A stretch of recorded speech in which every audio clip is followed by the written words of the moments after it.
Well, hi, everybody, and welcome to the 5th edition of variously called Two Takes on 10 Records, or Let's Talk About Vinyl Records. And I'm joined once again by Jonas Samuelsson from Sublime Media in Sweden. Hey, Jonas. Hello, hello. And we are again going to go through 10 records. As we have done recently, each of us has previously picked 4 records that each of us share, so a total of 8 records. And then just to add a little bit of sizzle, a little bit of spice, there is one surprise record that each of us are going to spring on the other. In fact, I have to confess that I didn't quite check to make sure you didn't have my surprise record, so it may not be that surprising, but we'll find out. Yeah. And we also have an added little bonus in today's episode, and maybe Jonas, you want to explain what our little bonus segment is going to be. Yeah, we talked about sort of records that we think isn't that expensive, but so good that should be in every sort of collector's collection. So we are showing what we call cheap heat records, 5 each, I think it was, wasn't it? Yeah, or something like that. I was a little more ritzy. I looked for anything I could find on Discogs in pretty good volume for under $10, excluding shipping, but it was pretty good, probably indicator of what they would cost if you found them in the local bins. So, I did the same. I did under $10, I think, for each record. Then again, the sort of the record market right now is just crazy. So if it costs 15 or 20, don't get surprised with my record at least. But yeah, try to hold to stay under 10. Right on. Okay, well then let's get going. And Jonas, I think great. Starting with your first record. Yeah, I was fortunate enough to start, and I'm gonna talk a little bit about We Get Requests. This one, classic jazz record with the Oscar Peterson Trio. It's very nice and shiny. It's shiny too. 1964 on Verve Records. Great album cover there. Really captures sort of the essence of the trio, I think. And my favorite song on here is definitely You Look Good to Me, which I use to test my stereo equipment.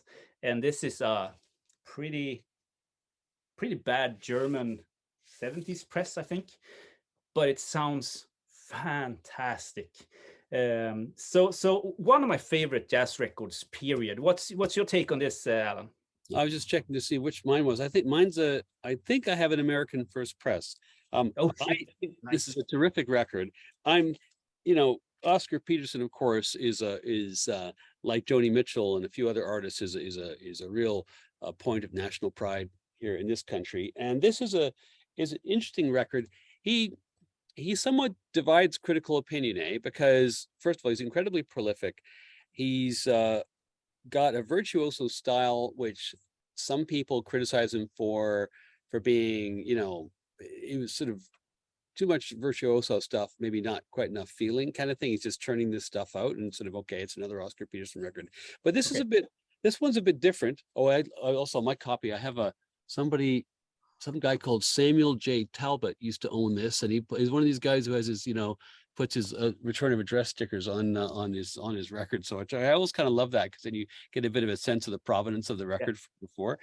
I think it's an interesting record because, of course, it's all standards. It's, as was very typical of his records, always a lot of standards. It's, as you say, beautifully recorded. And actually, my favorite part about Oscar Peterson's trio is actually not Oscar Peterson. It's actually Ray Brown. Yeah, me too. I was just going to say that. That's awesome that you said that. Again, you're right, because when you play it, I mean, I was listening to it again in preparation for this video and thinking, boy, this is recorded so nicely. I can just pick out all the instruments, and Ray Brown is nice and high in the mix. Thigpen is great on drums too, and Oscar Peterson is obviously excellent. But I'm really finding myself listening to Ray Brown. What did you think of the bossa nova covers, the two of them on here? I think they're pretty good. Maybe it's because it's covers, I don't know. But you're the bossa expert here, so I'll let you decide if it's good. I mean, if you just approach them, I think, as jazz songs, they're good. But I would say they're the two most un-Brazilian bossa nova covers that you're ever going to hear, right? Because they got this sort of swinging, sort of jazzy, kind of boppish kind of beat, and also Peterson plays like 4 million notes. He's like Mozart, too many notes, right? And like when you're listening to a song like Corcovado, right, which is a very languid, lilting kind of a song, and then it's not a song you're playing 30-second notes in, right? But No. Peterson's just like Yeah, ripping way through the song. And Yeah. there's a live, I can recommend a live YouTube clip with Oscar Peterson Trio, but they replace Ray Brown with Henning Øystein Pedersen, you know, the Danish bass player. Wonderful player. Yeah, he was a wonderful player, yeah, but he recorded so much, so it's hard to really swim in his sort of pond because there's so much content. But the clip is from beginning of the 70s, I think, or something like that. And Oscar Peterson, he plays his heart out, and then it's Henning Øystein Pedersen come in, and he plays so good, so you can see that Oscar Peterson is smiling at him, and then he goes in to play a solo again, Oscar Peterson, and plays even better because he wanted to sort of match Peterson. I mean, so there are few people as technically gifted as Peterson. I think either his fans and his critics both would agree, you know, like very few people could approach his level. So, and I think that he has his own voice also. I mean, the bass, in my opinion, it's not easy to get your own voice with the bass, but you can definitely hear when he's on the session. Yeah. Anyway, so I think we both recommend getting that record. It's a really lovely record. And if you're thinking, I'd like to put a record on, I'm having a party, whatever, it's that kind of a record, right? That fits very neatly in the in that sort of dinner party environment. Not to belittle it, but it was great in that. Okay, so I guess now we're on to the next record, eh? So I'll talk about this record by Big Star, the short-lived and somewhat tragic American group, which had a couple of great records from the early to mid 1970s. This one, of course, their debut, which is called #1 Record, and their follow-up, Radio City. And I say tragic because these guys were an incredibly talented band. Between Chris Bell and Alex Chilton, the two main vocalists, you have two of the most talented rock musicians of the mid 70s, for sure, without a doubt. And they also, I mean, they've been honing a kind of Beatlesy sound, and they produce these tremendous records, which in retrospect, if you read any review of these records, it's like they praise them right just to the moon for good reason, because this is an absolutely superb album. But their label couldn't or wouldn't distribute them, and then, which was Stax Records, and then Stax, because they couldn't distribute it properly, because they only distributed 10,000 copies of this record, right? Which in rock and roll terms in the 70s is nothing. And those sell out, but radio stations are saying this is great, and there were no copies available, right? And then they cut a deal with Columbia to distribute, but Columbia didn't want to work with the local distributors that Stax had, so they still wouldn't, and the next record also had the same problems. So here were these guys who were getting like rave reviews and selling no records, and they were incredibly frustrated. And and then it all kind of winds up, and Chris Bell obviously dies very soon afterwards in a car crash. It's been said almost every song could be a single off of this record. So many great hooks. The dynamics on here are incredible. Two very distinct but very good singers who really alternate all the way through the track. You've got Chris Bell's got almost like a trumpety brass tone to his voice, and Chilton's a little more intimate Beatles influence. You think forward to like Tom Petty or REM. These are groups and singers and bands that must have heard this record. For me, this is like it's like The Sweet meets REM, right? If you took those two bands and mixed them together, it's kind of so. I mean, I'm not going to go through blow by blow through all the songs. There are a lot of great songs, but I would say, frankly, it's one of those records where you just kind of immerse yourself in the record. I don't find myself focusing on, well, there's the one hit. It really is all the way through, both sides. Just a really interesting and beautifully written and produced slice of mid 70s rock and roll. Not too heavy, but not too light. It's just kind of perfect in a lot of ways. What do you think of it? Yeah, it's a masterpiece, in my opinion. And Big Star has always been one of those bands that I think that I have exclusivity. Is that the word for it? Like, I'm the only one who know about them, so they feel like I don't want to recommend Big Star because I want them for myself, if you know what I mean. When it comes to buddies and stuff like that. Now, everyone knows about Big Star, but to me they feel like these intimate unknown guys that just like put out this masterpiece of record. And actually, when I listened to it now this week, I tried to guess for each song which of Chilton or Bell was the writer of the song, and I got it wrong every time, because I have Chris Bell's record "I Am the Cosmos," which I think is equally as good as this one, if Really? not even better. But that's maybe another discussion. And his songwriting there is so damn good. So the songs on this one that I thought reminded me more of "I Am the Cosmos" was actually written by Chilton? Hilton. Yeah. So it made no sense really, both lyrically and also music wise. So I thought that was kind of neat. So yeah, highly recommended. If you haven't heard Big Star. Yeah, and it's also it also some of the tracks on here, particularly side two, feel like songs that not only could have been outtakes from All Things Must Pass by George Harrison, they could actually have improved that record, right? You know, like Yeah, that's true. there's a very George Harrison-y feel to some of the. Anyway, as you say, an excellent record. Yeah. All right, next up. So the next record we're going to do is this record by Fleetwood Mac, but this is not your mother-in-law's Fleetwood Mac. This is a different, earlier version of Fleetwood Mac. Then Play On. This is the very last record. I think this came out in 69 or maybe 70, somewhere in that winter. I mean, this is the very last record that Peter Green appears on for Fleetwood Mac. Peter Green, of course, was not only really, well, certainly a co-founder, but the main sort of driving creative force behind Fleetwood Mac through the first 3 or 4 years of its existence. He, of course, had come out of John Mayall's Blues Breakers. He was basically, I mean, with due respect to other people who are more famous, some people feel the best British blues guitarist of the late 1960s. And, or at least he's mentioned in that kind of company like Eric Clapton and other people like that. And so it's electric Chicago blues, but the first two records were. This is a little different. It is still electric blues, but they've added another musician, importantly, a guy called Danny Kirwan, because Peter Green, who had a lot of pressures on his life, and he was slowly descending into what eventually would be full-on mental illness and schizophrenia, probably abetted by the fact he was doing a lot of acid at the time. I mean, he really is one of the classic acid casualties of the 1960s. And he is finding the pressure of being the lead singer, the lead songwriter, the lead soloist, all this stuff.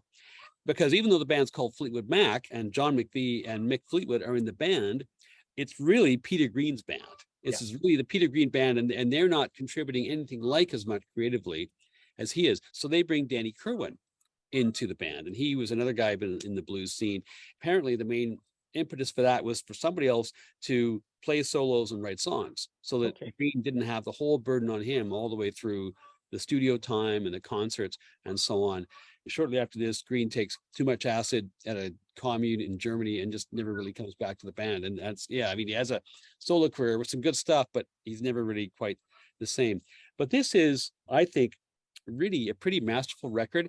If you like just the pure electric blues, you're probably better off with their first two records. But this one is interesting because, and I'm interested to hear what you think about it, because for me, it has a lot more psychedelia influence in it. There are a number of tracks that are not quite Doorsy. There's that one track, Underway, by Green, which is so Hendrixy, right? It could be just lifted directly off Are You Experienced or Axis, right? Just in the production. I mean, clearly, I think he's feeding off what Hendrix was doing. And the other thing to mention too is, I've got, what version do you have? Do you have the UK or the US version? I have the German press, but I think that's the UK version because I have a well on it. So okay, so you have OL on it, like the long version at the end of side one. Yeah, 8 minutes long. Yeah. So how many tracks you could have? The 11 track listing, or? Yep, 11. Yeah. Okay, so we basically have the same version, and so that track is, you can see why. Because the Danny Kirwan songs, I think in general, his compositions aren't as good as Peter Green compositions. And so it's no great loss really to lose two of his tracks, I think, for that one. But when I listen to the riff on that track, I think a couple things. First of all, the Young Brothers definitely had heard that song when they wrote Yeah. "Beating from the Bush," right on Highway to Hell.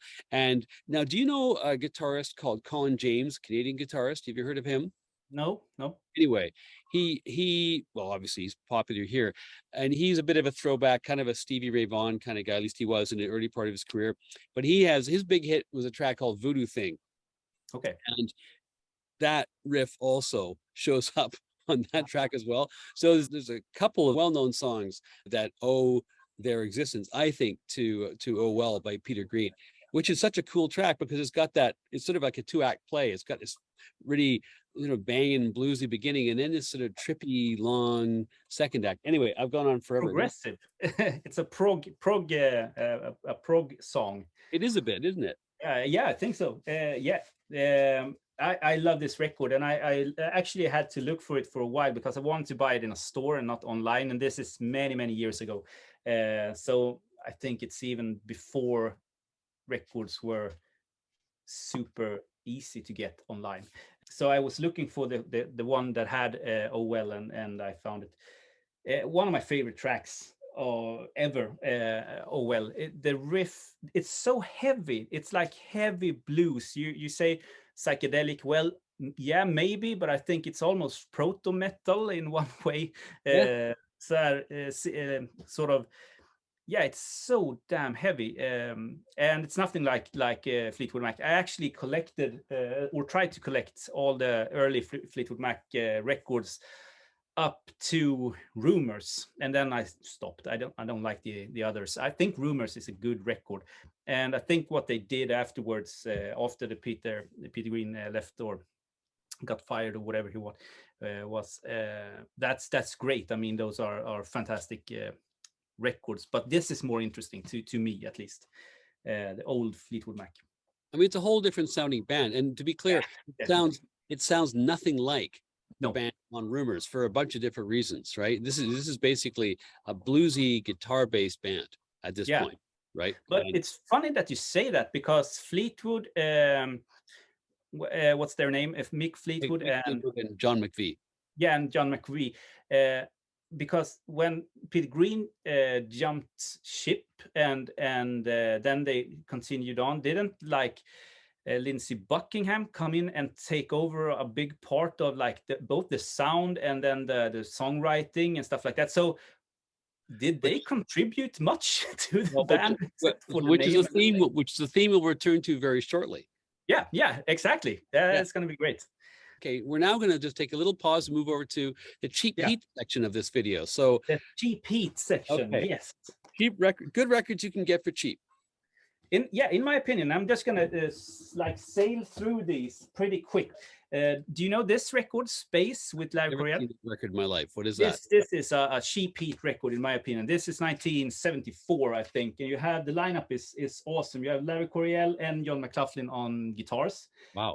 Korea on piano, Miroslav Vitos on bass, and Billy Cobham on drums. Oh, and it's the only time I think that you can hear Larry Coryell and John McLaughlin guitar battle with each other on electric guitar. This is a fantastic record that costs next to nothing. Highly recommended. Let's do a pop one. This is also one that I recommend this to everyone that is into music, period. Like Blood and Chocolate with Elvis Costello and the Attractions from 81, I think. 81 or 84. But my favorite Elvis Costello record, hands down. There's not a single bad track on this one. And I Want You, that track is probably on my best 25 songs ever recorded. It's a masterpiece. Unfortunately, I've never had a copy that sounds good.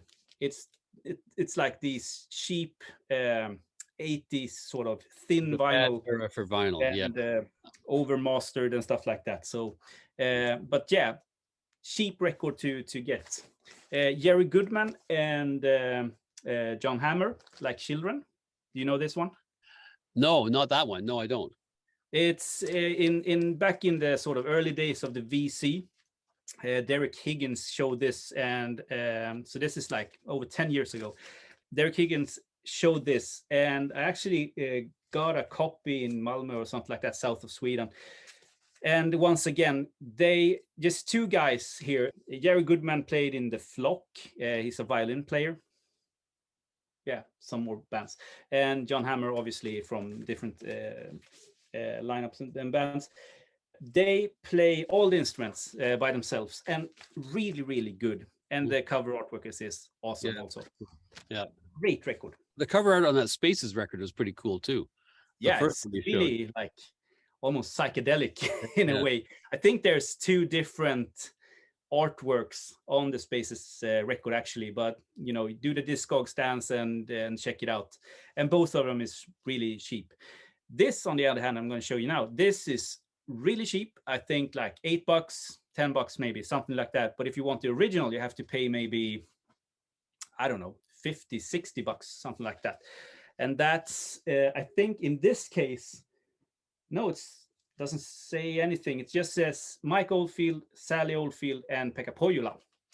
So this was released 1977, I think, in Finland as a Pekka Pohjola record on Love Records.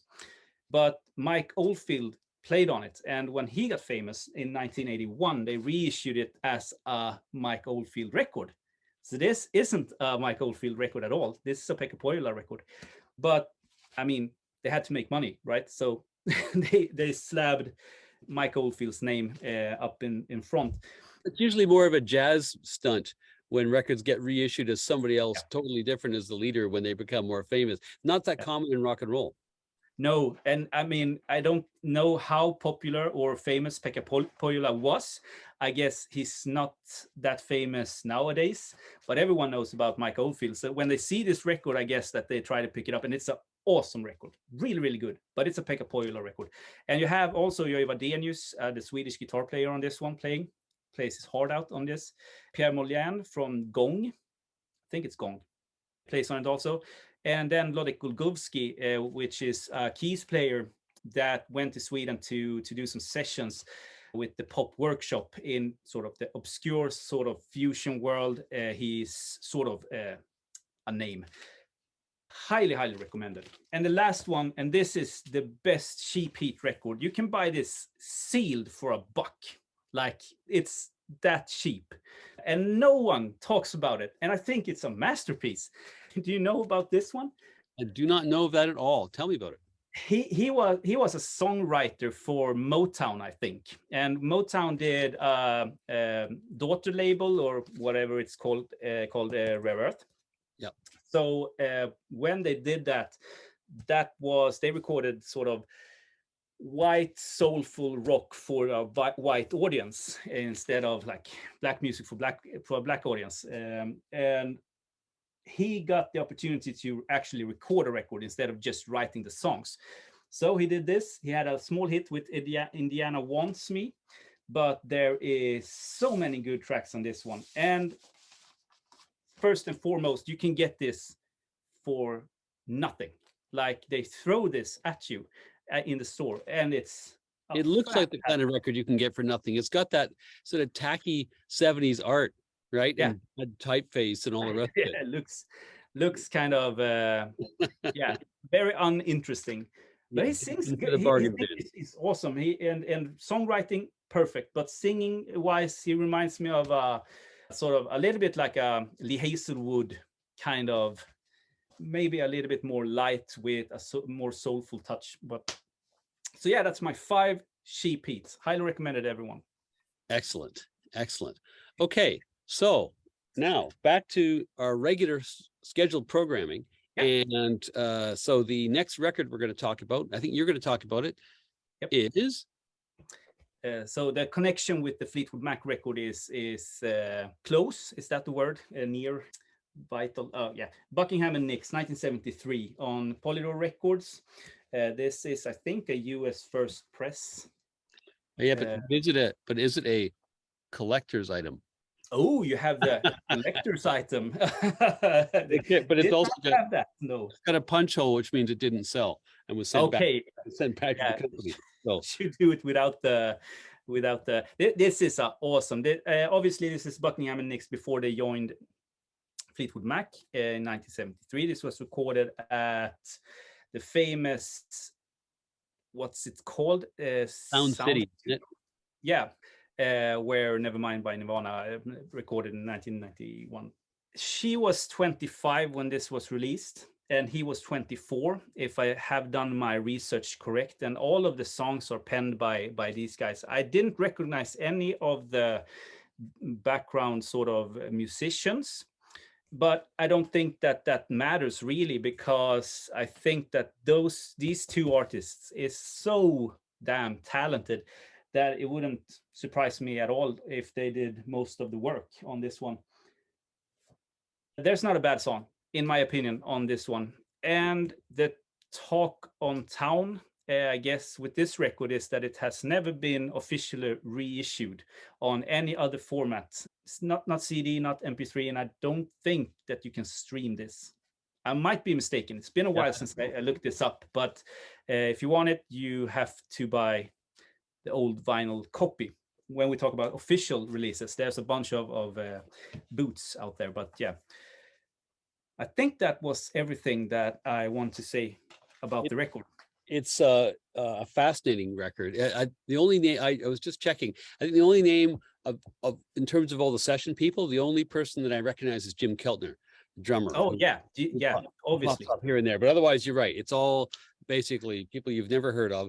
But what's striking, here's a record with Mick Fleetwood and John McVie on it, right? Here's a record that doesn't have them on it, right? Yeah.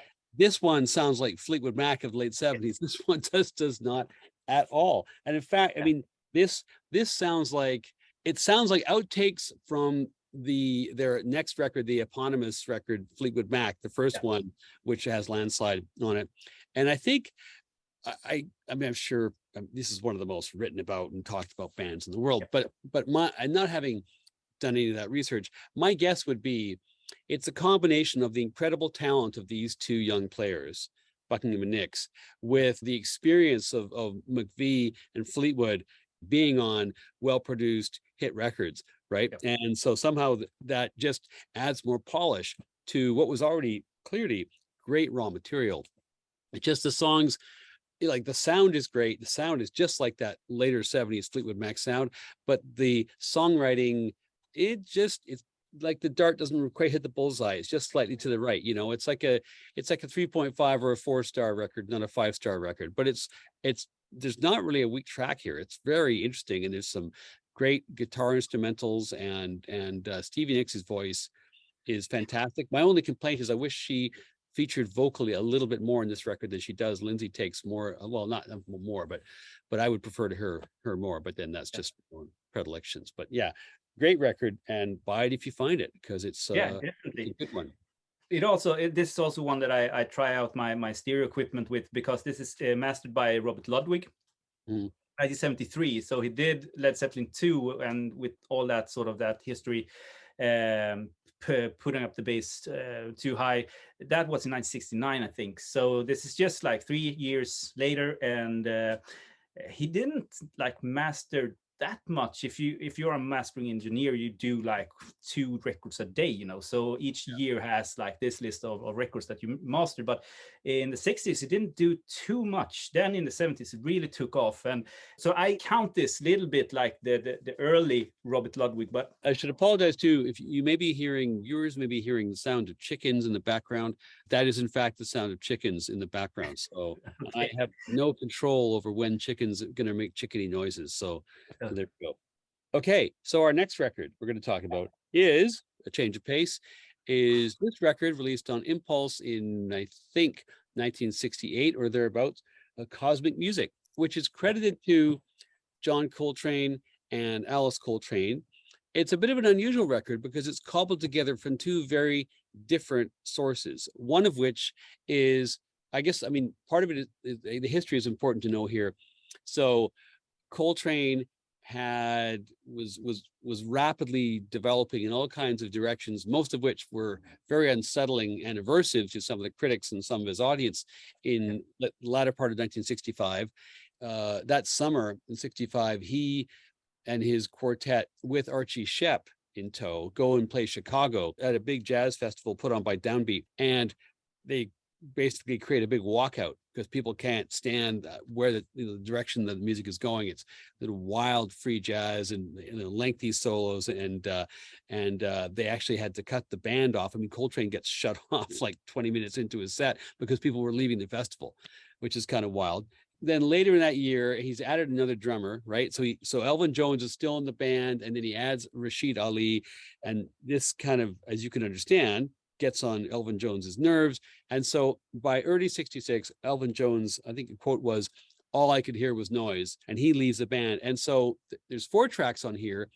2 of the tracks are made days after Elvin Jones has left the band. They're out in San Francisco playing some dates. He walks out, says, "I can't take this. I'm going to go." And he goes to join Duke Ellington to talk about going from like a wild ass experimental free jazz situation to about the most traditional setting he could have found. I guess it was therapy for him or something. Maybe. Yeah. And so you've got Rashid Ali and the percussionist Ray Appleton, who are just raising hell. The first track on each side is a track from that version of the Coltrane group, kind of a quintet at that point with an extra percussionist. So Alice is on those tracks, but does not feature heavily. But the other 2 tracks are after John Coltrane has died, and they're recorded in 1968 by Alice and a small group at their home studio in their home in Dix Hills, New York. And those are very distinct. So you've got 2 long, pretty far out tracks, of which the first one that are Coltrane tracks, Manifestation, is just wild all the way through. On the other one, which is called Reverend King, has a very beautiful beginning and a very beautiful end. And the 10 minutes in between the beautiful beginning and the beautiful end is 10 minutes of apocalyptic sax playing from Coltrane and from Pharoah Sanders. But the 2 Alice Coltrane tracks, for me, are the reason to get this record, because they are beautiful. They are highly reminiscent of some of the work that she was doing, like in the early part of her Impulse career, like Huntington Ashram Monastery and Patali El Daoud, like tracks off of there. Her playing on this record, on the tracks that she leads, the 2 tracks, is just like that. And it reminds you of how like she's known for her harp and her organ playing, but when she plays piano, she is the master. She is a beast playing the blues. And that's what she is doing here. So it's a bit of a hodgepodge. It's a strange record. You're about 65-70% of it is full on late Coltrane, wild ass free jazz, and then 2 very cool Alice Coltrane tracks that I think are the reason to get the record. Anyway, what's your impression? Yeah, but I read my notes here, and I wrote that when I listened to it now again, it's I think pretty obvious that this is a Alice Coltrane record, really. And if you're venturing into Coltrane or John Coltrane territory, I don't think that this is the first one you should get. Then again, I think that Rashid Ali, Pharoah Sanders playing on this is from another world. I love his playing. This is really on fire. It's almost like he tries to prove himself worthy in some ways. So yeah, I'm super glad that I got it before it really skyrocketed in price. And I wish I had a first press of this, but so it's an interesting history in this one. I think we both have the Impulse release of it, I think. Yeah, I have the MCA Rainbow version. I don't know I'm not sure which one I have, actually. That's a good question. I forgot to make a note. Oh, I've got like a 72. Oh, nice.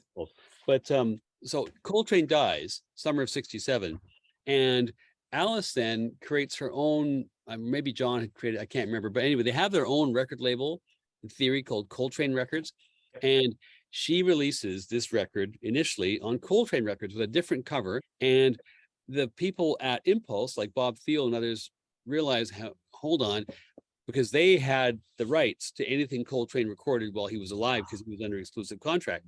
So she puts out a record which is 70% music, which they had rights to. So, but they were very decent about it. They called her up and they said, look, this is a great, they didn't say, you're in breach of contract. They said, this is a great record. but it hasn't sold very much and you haven't packaged it very well. Would you like it if we released it with beautiful new packaging and used our distribution network to send it out? And by the way, we'd like to sign you as an impulse artist. Yeah. And so that was their pitch. And so she goes, sure, that's great. So I mean, her account of all that. So it was like the least conflictual copyright dispute in the history of jazz. So there are early versions of this that are actually on her imprint, Coltrane Records, which is why you see this little thing right down at the bottom there. So that's the produced by Coltrane Records. That's the tag there. So anyway, interesting, I thought. But I have a talking about vinyl. I don't know what this is. If anyone watching knows anything about this, just give me a comment or something. But it's not a promo. I don't think so. But it's a gold stamp. It says export only for sale outside continental United States only, and then Sweden. But I can't find any sort of information on a, Swedish press or a Swedish import press or something like that. So if anyone knows, it's a rights issue. It's like trying to watch Premier League football in some different country. It's the same kind of a thing, who carries it, whatever, I would think. But yeah, maybe, yeah. It's a cool record. Very cool, but very, as you say, not the place to start. No, not the place to start. Yeah, it's my turn, isn't it? It is. Yeah, I thought when we discussed which records that we wanted to talk about, this was, I think, the first one that came to mind, because if I don't know if you watched it, Alan, but Stranger Things on Netflix. So Kate Bush has had a huge upswing in sales through that series because they played Running Up That Hill. And so that, and yeah, oh nice, you had the other. I have the alternate cover. Yeah, I had both, but I sold that one. I don't know which side. I think you've got the more legit version of it. This is some bogus, I don't know, Canadian or American version, but what you've got is the legit cover, I think. So yeah, I think that this is the sort of the first one or something like that. But I like that version also. It looks almost like a bootleg or something like that. This is her debut record, and I don't know how old she was. Like not old, 18? Like 18 or 19, something like that. Something like that. And she wrote all, if not most, if not all the songs on this one. And it's very cinematic in its approach, I think. And it's very dramatic also. So it's almost, I got almost the sort of same feeling when I listen to Paul McCartney songs from the Beatles era, like Hey Jude and stuff like that. He and she when people in that age writes these songs, there's no way that they can have experienced this because they're not that old, they have so much more to experience, and then again they write these fantastic songs. So and it's so cool. The kicking side, yeah, I don't know. The story goes that Gilmore, David Gilmore. Yeah, David Gilmore. Yeah, sort of discovered her and let her record a demo or something like that, and that eventually went on to be parts of this. Like Man with the Child in His Eyes was, I think, the first one that she recorded on that demo, and then re-recorded it on this one. But Wuthering Heights is maybe the most known track from this one. Well, which is Man with the Child in His Eyes is my absolute favorite track off this. Okay. Record. I love that track too, but Wuthering Heights, it's a little bit, but maybe it has to do with sort of emotions, and when you I mean, I have some connections with that song, through life and stuff like that, and it influences a little bit what you think of the songs, I guess. But yeah, a fantastic record, probably one of the best debut records ever recorded. What do you think? I mean, I agree with you, and there's a lot of irony in this record, because apparently she hadn't actually read Wuthering Heights when she wrote the song. Yeah, exactly. So she knew the characters, but maybe she'd seen a TV adaptation or something. Yeah, I think so. But it's a very Bronte. This will sound super pretentious, but it's a very Bronte sisters-esque kind of effort, because as you say, it's written by someone who, was an innocent, was a very young person at the time.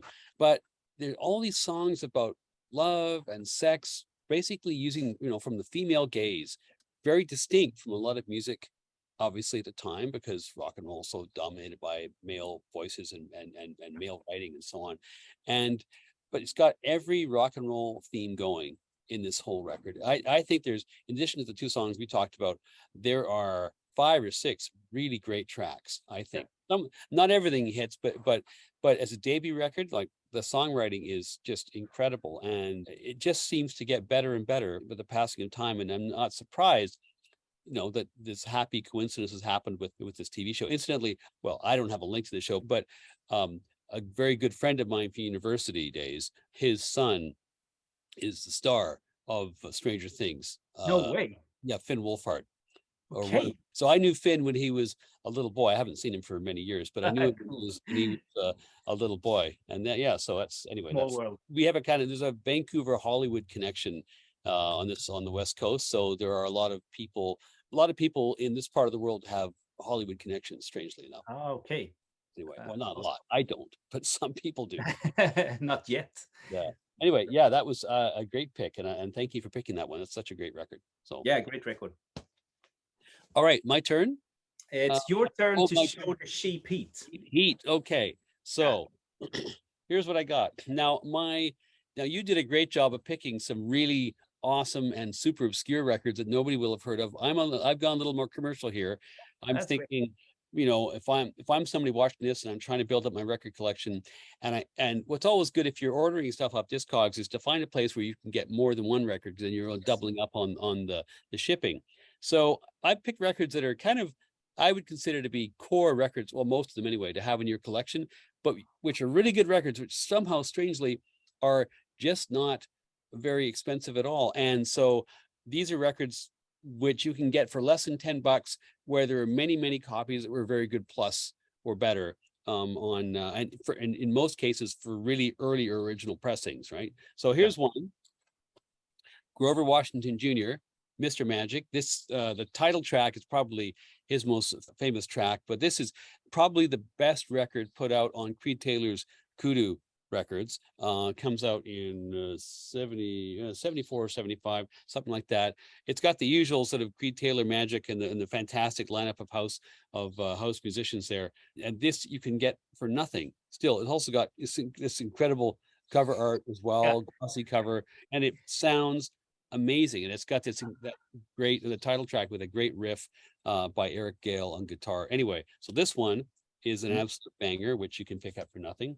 Next one, don't normally deal much in compilations, but every now and then there's a compilation which is just a classic compilation, like the Eagles' greatest hits, everybody has, which is popular for a reason, because it's a well-compiled piece. It doesn't really miss a lot of stuff out.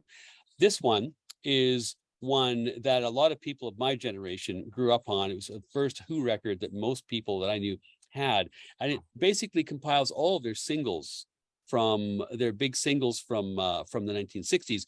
So this is them up to, but not including Tommy and Who's Next, right? So it's got, whatever, I Can't Explain, I Can See for Miles, My Generation, like all their great Pinball Wizard, so it must include Tommy, up to the time of Tommy, yeah, because Pinball Wizard's on here as well.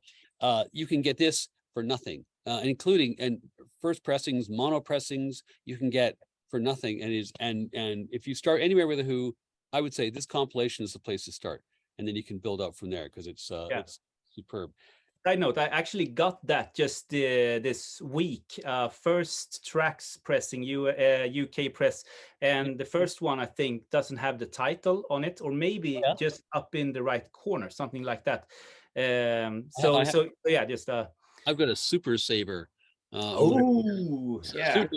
Superstars at Super Savings, specially priced. So there, like I say, you can get this for cheap, right? Even then. How does yours sound? Have you played it yet? No, I haven't played it yet. So I haven't cleaned it. So I have to clean it. Those Tracks records, I have like the Jimi Hendrix Accessible as Love, I think, on Tracks. And I think that the pressings that I've heard is you really need to give them a good clean. Sure. So yeah. Okay, next one. Cannonball Adderley, country preacher. Cannonball Adderley got heavily into civil rights, and he had a tremendous band with his brother Nat in the early 70s. This one, I think Reverend Jesse Jackson is here. Yeah, actually, you can see there he is there. Okay. Yeah, so he does some of the announcements on this record, and it's live. Yeah, you can see like here, like there's pictures of anyway, you can anyway, he does the announcements. It's live at a club, I think in LA. There's a lot of really good, very funky, very soul jazzy Cannonball Adderley records from the early 70s. This is probably the pick of the bunch, but there are a bunch of other ones that are really good as well. This one, okay, I don't know why this is so cheap. This is Rod Stewart's second best record ever, after Every Picture Tells a Story, which I think most people will say is undeniably his best. This is a first pressing. It's a very interesting, if you look at here, like this opens up to a gatefold, but also on the back, this opens up to be a, whoops, hang on, a gatefold shows you the whole band sitting in the so it's a very, and then the so basically that's what it, so that's the whole thing. So cool. It's a very cool issue. I think this is a first pressing, and this has got, I mean, some of his greatest ever songs on. Like, it's got his version of Jimi Hendrix's Angel. If you've heard that, it's phenomenal. Italian Girls, True Blue, You Wear It Well. This is arguably as strong, or just about as strong, as Every Picture Tells a Story. You get that for $5. Like first pressings in good condition. I don't understand it, but I would say carpe diem if you like Rod Stewart at all. And then finally, I just reviewed this record actually just a few days ago. Yeah, but it's super cheap. This is Sergio Mendes's one album deviation into rootsy Brazilian music. After doing 6 years of schlocky pop bossa nova, he then makes this incredible record, which is so I mean, it's so rhythmic. Right, it's traditional Brazilian rhythms. There's no bossa nova on here at all. It's jazz influenced, and it's got some incredible guitar playing by a guy called Oscar Neves, who also had made his name in bossa nova, but they're not playing bossa nova here. Just an absolute. This is his. He called his first group Brazil 66, and they started in 1966, and then they quickly became outdated sounding, because by the time it was 1970, having a group called Brazil 66 was kind of dated. So this is now 1972, and he's called his group, as you can see, Brazil 77. So he's given himself 5 years before he's out of date. Yeah, right? Perfect. Anyway, and somewhere in here, I think this is I think it's Herb Alpert's wife, who of course was a label boss. I think that's Lanny Hall. I'm not 100% certain. That might be here as well. Anyway, I have to check. Anyway, great record. $5, maybe $10, and also a very strange. I've never seen anything like this in my life. So yeah, it's open at both. It's open at both ends. Never seen that. Yeah, which is kind of weird. Have you seen that before? No, I've never seen that. I've seen, I mean, top going from the top, like Russian and Asian pressings and stuff like that, with very, very flimsy covers, but never seen that. Great picks. Thank you. That's fun. A little more commercial. Okay, next record. I suspect this may be controversial. So I just picked up the Speaker's Corner pressing of this famous record, probably Charles Lloyd's best, well, at least largely acknowledged as his best record, and which was a live performance at Monterey with his mid-60s quartet, which is an incredible group. And so Lloyd, of course, had made his name with Chico Hamilton back in the day out on the West Coast. So he's a product of the whole West Coast scene. His piano player here is a young Keith Jarrett, who, as we know, would go on to be arguably the greatest jazz performer of the 1970s, or certainly right up there. Cecil McBee, also a phenomenal bass player. And he's very young here. These guys must be 19 or 20, something like that. I don't know what they are. And Jack DeJohnette on drums. And this is a record which covers almost every single style of jazz that then existed. You have the title track, which is the whole first side. And this, to me, is kind of like the prototype for all those sort of big sort of sidelong spiritual jazz workouts that people like Pharoah and Alice Coltrane would do in the years to come. This is a kind of the prototype for that. It sort of ebbs and flows. Sometimes it's very pastoral, sometimes it's super dynamic. But then you've got like, you know, these hard swinging tunes like Sorcery. You've got Lloyd sounding like, I like on that song by McBee, Song of Her. To me, he sounds like Coltrane on ballads. It's just the same tone, the same feel. There's like a bebopish tune, East of the Sun. You've got a little bit of everything, and the virtuosity of the players is incredible. So I think this is tremendous, but I'd be interested to hear what you think.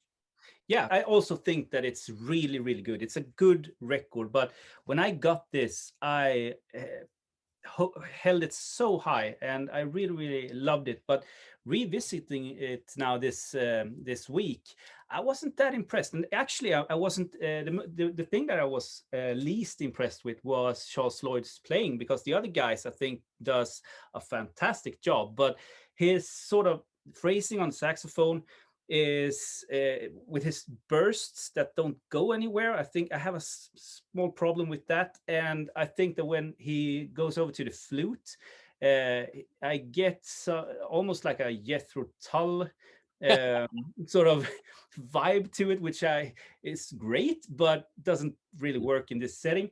But I think that the second side, in my opinion, is more interesting, especially with Sorcery by Keith Jarrett. That song I thought was really, really good and worked all the way. But we're still talking about a fantastic record. It's just like, if I thought that this was a 10 before, because I haven't listened to this in a couple of years, maybe it was a 7 now when I listen to it. Yeah, so it's all these things are a matter of taste. Well, I think what's really interesting about these songs, what that you mentioned, the one by Jarrett and then the one by McBee, is that the songwriters don't actually feature very much on those tracks. Like you know, when I first time I heard the Jarrett song, I'm like, okay, this will be like a Keith Jarrett workout. No, I don't think he even soloed on that track, right? And on McBee's the song that McBee writes, he's playing the sort of bass ostinato, which is quite prominent. But again, you don't get a big long bassy workout. These are mainly vehicles for their band leader, which is kind of unusual, actually. It's not usually the way it goes. But yeah, no, I hear what you're saying about the personally, I think I really dig the flute stuff. I think it made me think when I was listening to it again, hey, I should do a video on just like jazz flute, because there's a bunch of, it's like Frank West, Herbie Mann, Harold Lloyd, Eric Dolphy, right? You know, Pharoah Sanders. There's a lot of, you know, really interesting and very different flute players. It's like Yusuf Lateef too, for that matter, right? So you get a whole huge but I wasn't getting the Jethro Tull vibe. But now that you mentioned that in my mind, that's probably just me. I think you've just dragged me down now. I think that's or up. No, but still highly recommended. I mean, and I bet that Speaker's Corner version of it sounds great, doesn't it? Very nice. Very. It's very silent. Yeah, cool. And this is also I don't think that I paid very much for this. This is the first US press with that sort of old Atlantic label in like mint condition, and I think I paid maybe $10, but this is many years ago. I paid more than that for the Speaker's Corner. Yeah, I give a bit. I mean, and that's another like side discussion. But these audiophile pressings, the costs of them, it's ridiculous. Like, really. Well, and the whole MoFi scandal this week too, right? Yeah, I didn't mention it, but yeah, I've been watching that intensely. Like, I try to watch every single video, and there's a lot about this because I want as many opinions as possible. I don't know what I think because I'm not a MoFi collector. Yeah, I don't have any. So personally, I'm just watching this. It's like watching a car accident. You know, I'm like, okay. Yeah. Well, I mean, can't really take your eyes off it. But shit, it's stirring up some emotions. Well, the trouble is, you know, a lot of people have, you know, audiophile discussions rely on very fine grained differences that sometimes only dogs can hear, right? Yep, definitely. And some people have probably nailed their colors to the mast on certain things, and they're now feeling that they've been made to look a little bit foolish, because it was a CD rip or something, which is why I don't trust myself to make audiophile judgments, and I never really do. I just know if I like how it sounds or not. But No, yeah, very few times I've been able to compare the different pressings and audiophile pressings. This that I'm going to show you next is and the final record is one of them, where I really hear the difference, definitely. But when it comes to MoFi's one step, I mean, 120 for us Europeans, it's about 200 with shipping, 220 maybe even dollars for one record, and it's in a box, but I mean, it's still just one record that you get. And sure thing, if it comes from a digital file, I would be kind of bummed out if I pay that for one record. And then people out there has 11, 15 of them. Like, so yeah. But this is, let me see here. I'm just going to check my notes here for this one. I'll just say, while you're doing that, I'll just say all the more reason to go for early pressings. Right? Yeah. I mean, the more I collect records, the more that's where I gravitate, and the more I am willing to spend more money for early pressings, than these more elaborate recent experiments. Unless I'm pretty confident in the product, like I am with some of the recent Impulse reissues. Sure. Like my version of Ballads that I just got is amazing. So. Yeah, and the Blue Note also, the classic series and Tone Poets. I don't have many Tone Poets, but I've tried to buy as many classics as I can afford, or that I don't have already in my collection. And then there's some that I just don't think are that good. So I'm not spending money on stuff that I don't think is good. But they sound terrific, and I don't feel the need of looking for a first press. Now, I stumbled upon a first stereo press of Signwinder with Lee Morgan when I had the classic series, and obviously I'm keeping the first press. It doesn't sound as good than the classic series. The classic series sounds better. 80s series, classic series, and Tone Poets. And that sounds better than the original, definitely. I mean, there's no doubt. But when it comes to record collecting, I go with my gut. I like to listen with my gut. If I feel the record, if it has age, if it has some ticks and pops, it doesn't matter, because it's a tactile medium for me. But talking about audiophile pressings, so the last one of the ordinary sort of standard records that we are going to talk about is something else with Cannonball Adderley. And I actually have this in Music Matters pressing. Oh yeah. One of those sort of dirt expensive reissues, that in 33 RPM in this case, that I got as a gift from one of the VC members, Paul Baraka P-Dub. So very nice of him. I wouldn't buy it otherwise. I wouldn't pay for it, but it sounds terrific, like really, really great. So 1958, this is the year before Kind of Blue, just to anchor this somewhere. You have Miles Davis, Hank Jones, Sam Jones, and Art Blakey on this, along with obviously Cannonball Adderley also.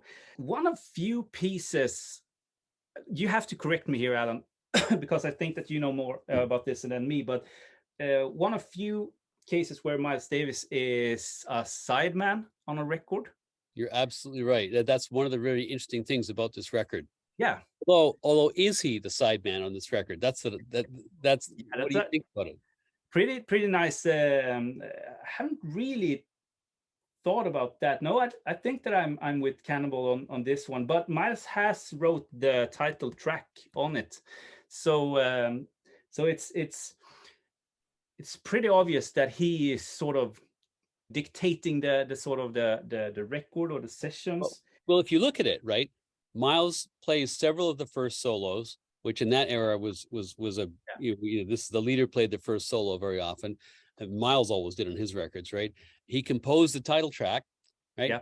Chose most of the material, right? So yes, it says Cannonball, but whose record is this? right? Yeah, that's a good I think point. this, I haven't thought about that. and basically Cannonball was playing in Miles's group.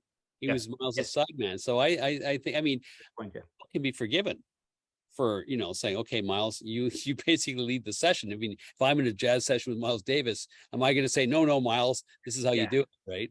yeah. Oh, yeah. Obviously, yeah. But it's weird in that case that Miles didn't.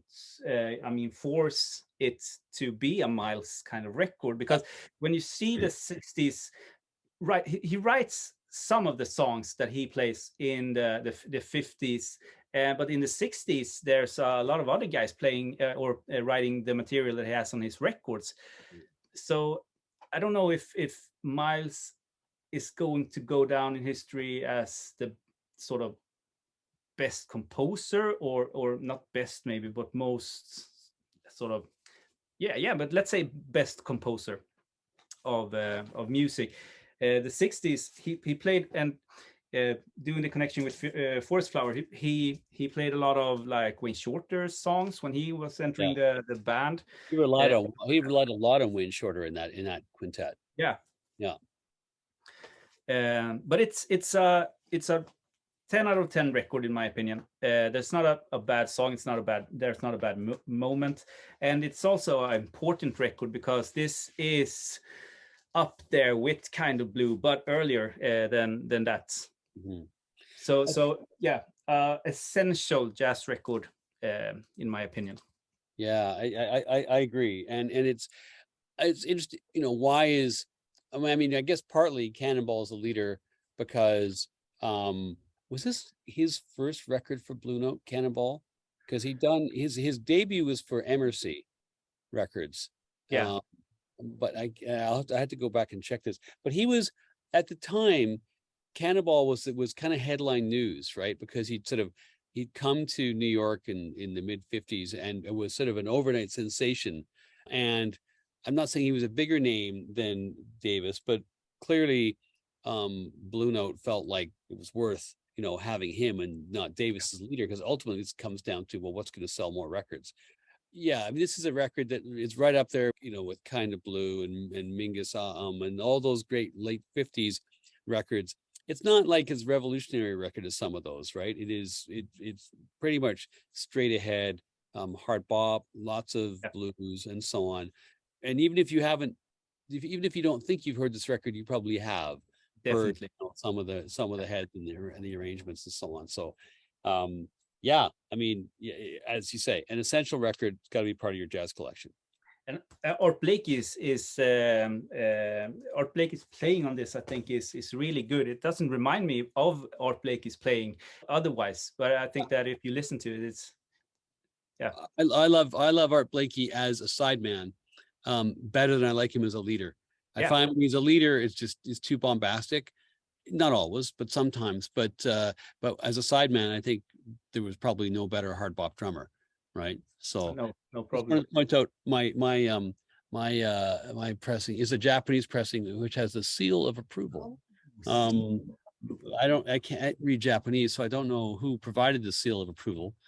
But yeah, this one sounds, it's one of the, there were a lot of Japanese presses of Blue Notes in the early '70s, and I think this is from like '72 or '73. Anyway, They did a fantastic job. The few of those Japanese presses I've heard sounds terrific. So I haven't seen a VC video about Japanese pressings because it feels like all Japanese pressing sounds good, but that's not the case. I mean, not everything can't sound good coming just because it comes from Japan. But I guess that the methods that they had was like successful when pressing vinyl. It would be nice to have some sort of history of the sort of the Japanese pressed Western records. Are you issuing a challenge? Yeah. This is a challenge to all you listening. That would be cool. I mean, the knock on, if you surf the Steve Hoffman, you know, music Yeah. forums, which are usually good places to go, you know, to find any debate about certain things, right?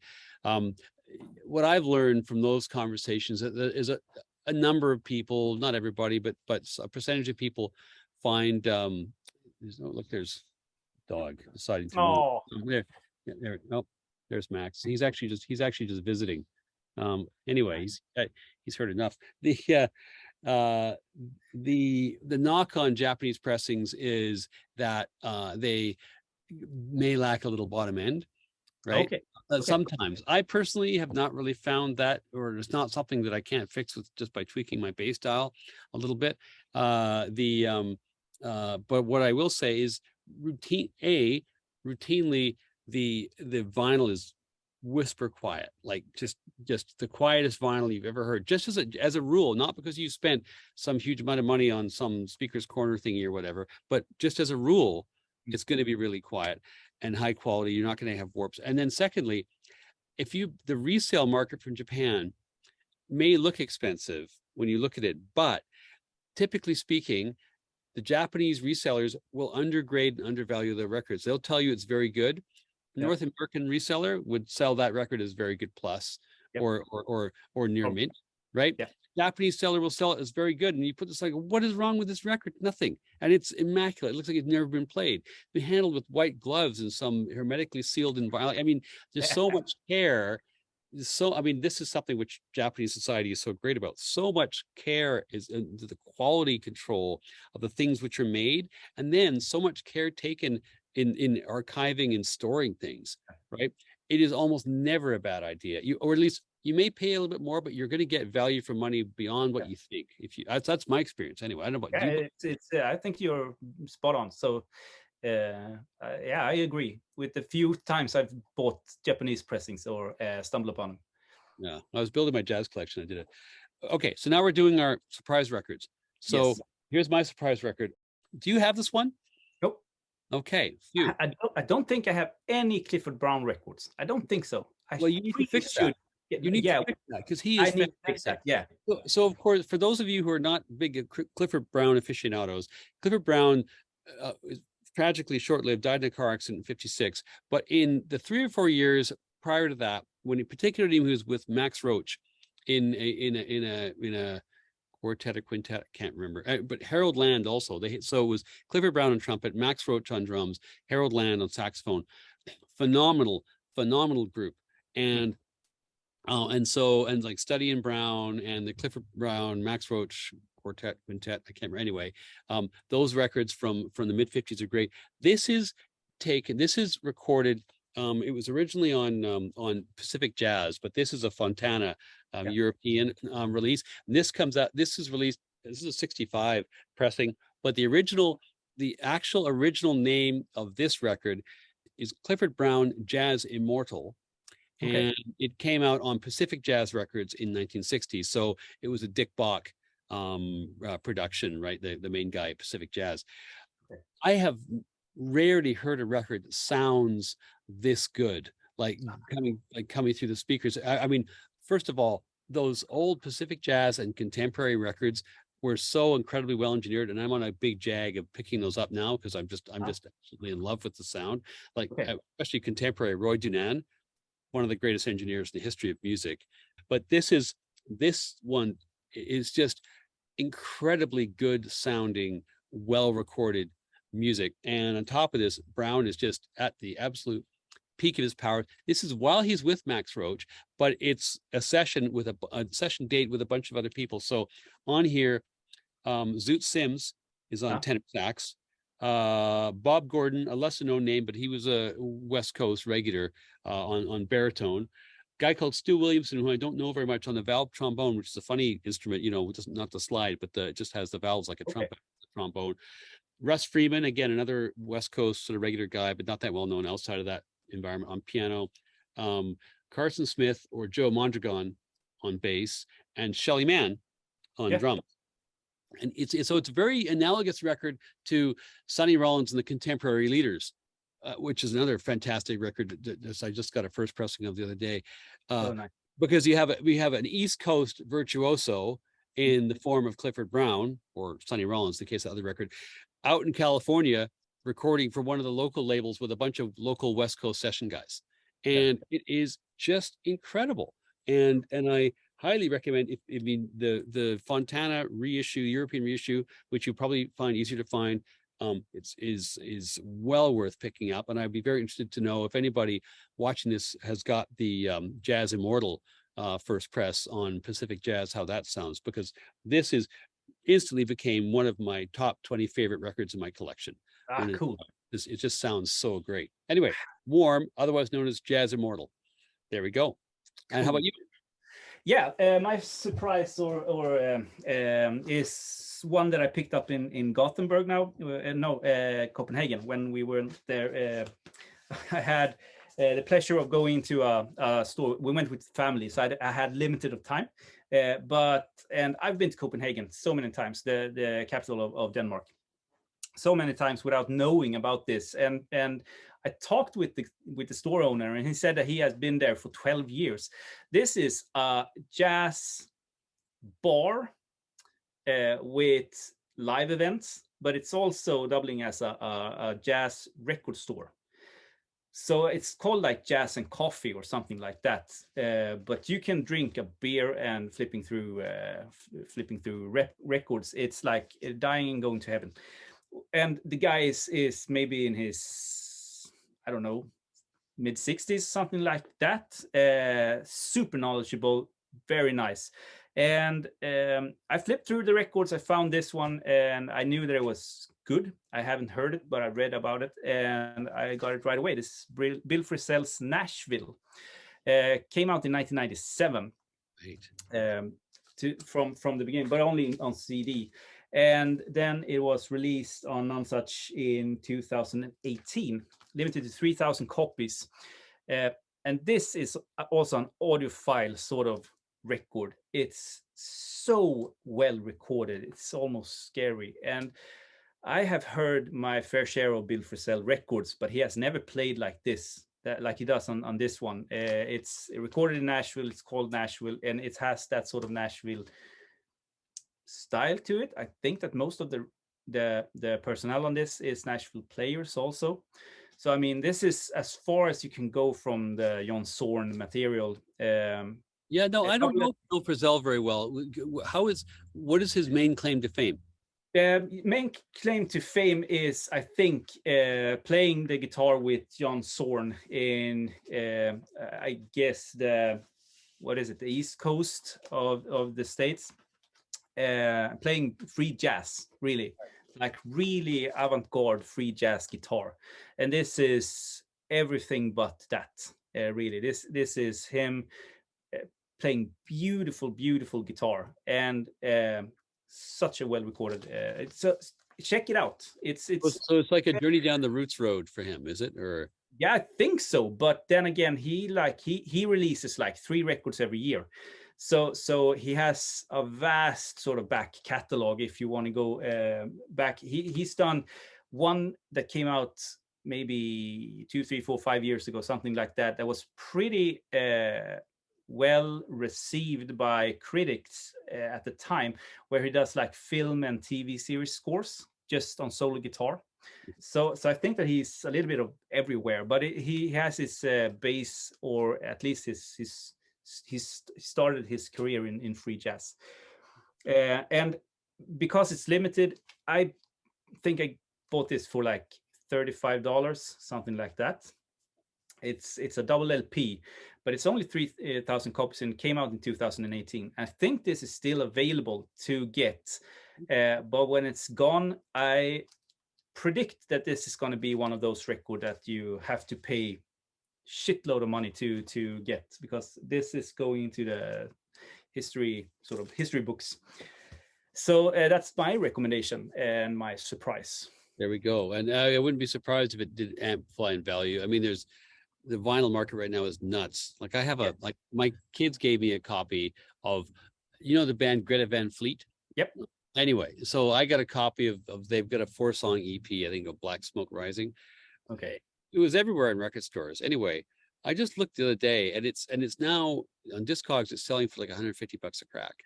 This EP from like 3 or 4 years ago, of which there were many copies made. I do not understand this, and it's good music. Don't get me wrong, but I there's some other weird force at play here. I'm not quite sure what it is.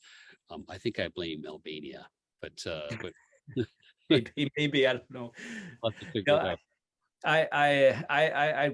I agree with you totally, and it's I don't know if it's just me just right now where I'm in that life, but I'm getting a little bit bummed out. I'm really glad that I have the collection that I have, Mhm. because getting records nowadays, it's a hassle really. Yes. You gotta have a strategy, don't you? Yeah.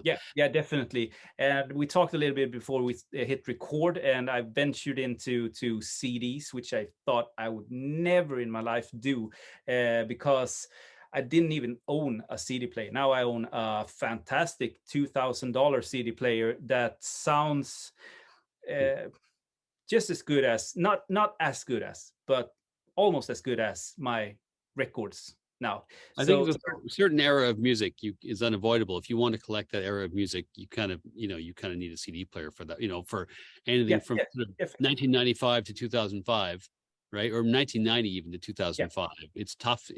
And even then, so a lot of the vinyl that you can get from then is after the fact vinyl, ripped from the digital source, and so on. So what's the point of why not just get the CD? Yeah, Right? and it's I mean that's another discussion. I love the sort of to put to put down the LP and enjoying the entire side. It's a investment of time that you do, and you get something in return. So even if the sound nowadays to me will be the same, I still prefer the vinyl. But it's just as you say, I bought this stack of ECM records from early 2000s the other Wow. day, and I think I paid $3 or $4 each for these. They sound terrific. None of them has been released on vinyl, so Yeah. it's the way to go. I mean, yeah. But my heart is still in vinyl, Yeah, obviously. I know. I hear you. So there you are. Episode 5 is in the can. Another fantastic journey through the quirky world of our own personal tastes. And thanks also, Jonas, for your great suggestions on the cheap heats. Yeah. Get in Thank you. there, and we'll see you all again for episode 6 coming to a YouTube channel near you very shortly. Yeah, definitely. Ciao. Bye.